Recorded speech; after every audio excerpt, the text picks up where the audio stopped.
Global happenings today. We communicate, we analyze global news. Stay tuned. Hello, great people. Welcome back to Global Happenings today. We are so excited to have you again. What you're about to see is a press briefing by the vice presidential aspirant of the People Democratic Party, PDP, and Labour Party vice presidential aspirant. And please, if you've never watched any video to the end in your whole life, get more data and watch this video to the end, because you are going to learn a lot from Dr. Yusuf Datti. He took out time to talk about what is currently going on in Nigeria, which must be put to a full stop. He's not inciting Nigerians, but what we can call enlightenment, democracy enlightenment, is what he's doing. Open up on a lot of things that Nigerians are just watching. He gave perfect description and interpretation of all the actions of the INEC chairman. I won't go further than that. Just listen to the video and let's meet in a comment section and talk about this. We cannot continue to make the job of those destroying Nigeria easy. Each time we come out to tell Nigerians, calm down, let it pass, the more we tell Nigerians to be peaceful, the more the bad elements perfect their instruments and systems of corruption, of constitutional and legal abuses. For how long are we going to continue to do that?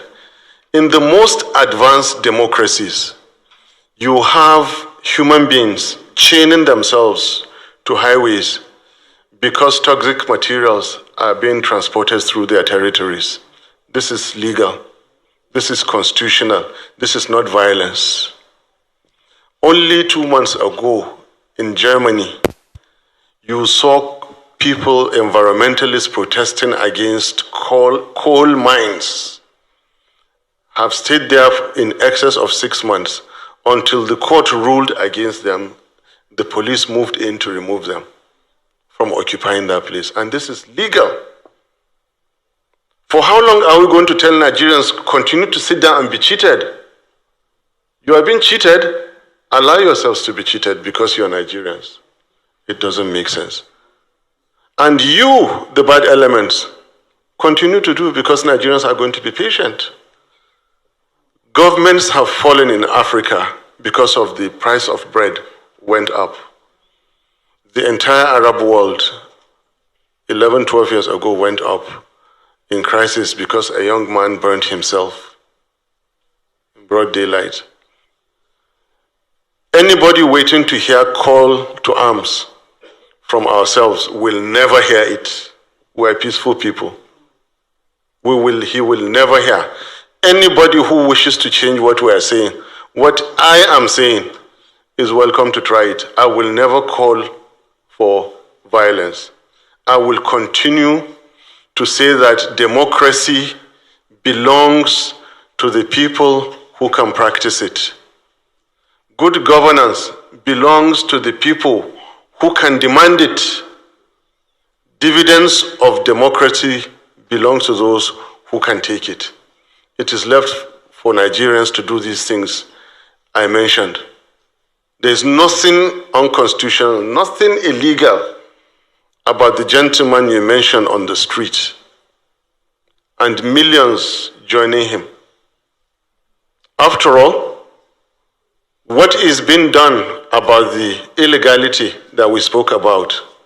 Right now, to the best that I know, let me tell you that there is 178,606 illegalities committed on 25th February 2023.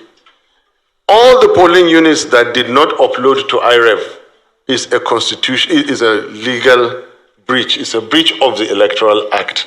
Then there's 8,000 plus criminal acts. Any polling ward or collation officer that violated sections 64, 4, and 5, because it states clearly, he or she shall only enter after having verified from the beavers directly transmitted directly transmitted. These are constitutional breaches. These are legal breaches. This is what Nigerians should be after, not about Nigerians demanding their rights. It is not violence if Nigerians serve notice, come out peacefully. It is not violence. It is not any break. You cannot tell Nigerians to sit down and watch everything go down the drain. This country is too beautiful, is too blessed. I'm sure most of us have lived in other countries and come back to Nigeria because Nigeria is too good. And that is why I said, when all is at stake, as we have now, people like me are ready to deploy all constitutional means to see that we take back our country. I like what Governor Okowa said.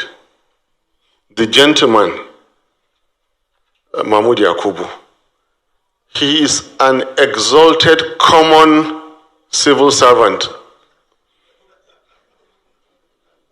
And this is a technical description I'm giving with due respect. He has no powers to break law. He has no powers to make laws.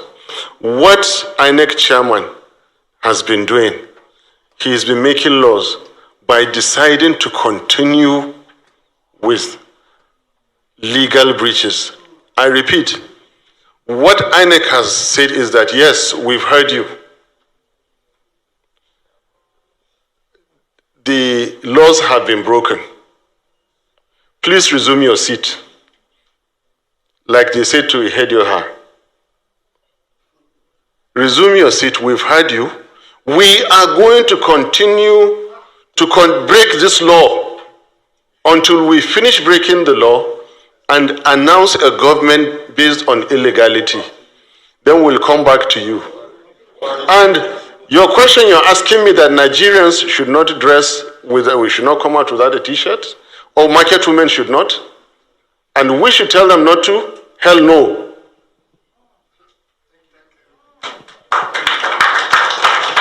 Okay, we are going to take about 2 more questions. Okay, Amaka, we are on queuing now from Allies Television. Good afternoon, gentlemen. Good afternoon, my colleagues. My name is Amaka Ude Walker. I report for Arise News. I want to actually appreciate you, gentlemen, for the languages you've used this afternoon, really trying to calm the tension which is palpable all across the country. But my questions directly to you this afternoon. I have just returned from the APC where they had a presser there, the spokespersons had a presser, and Festus Keyamo in particular says, what your parties are demanding for are alien to the law, and if it goes ahead, that if INEC goes ahead with cancellation like you are demanding, it will result to abortion of democratic practices. I am giving you their exact words this afternoon, and of course we even heard someone said it's even treasonous if the INEC chairman attempts to do that. And this is 2 opposing views. You have yours and they have theirs. And it's up to the INEC chairman who we're waiting for to respond and see which way forward. But my question to you this afternoon is, if he refuses your demand, which is cancellation number 1, aside from his resignation, which you have called for, what next for your parties? That is my question. Thank you. I listened carefully to the names you mentioned. If Tinubu speaks, if Shetima speaks, we'll respond to them. Governor Okowa and my humble self will never join issues with those people. Then your second question as to what next, I relate what you asked to what the gentleman asked and my long, laborious answers. Nigeria belongs to who? To Nigerians. What did I say about democracy? It belongs to those who can practice it.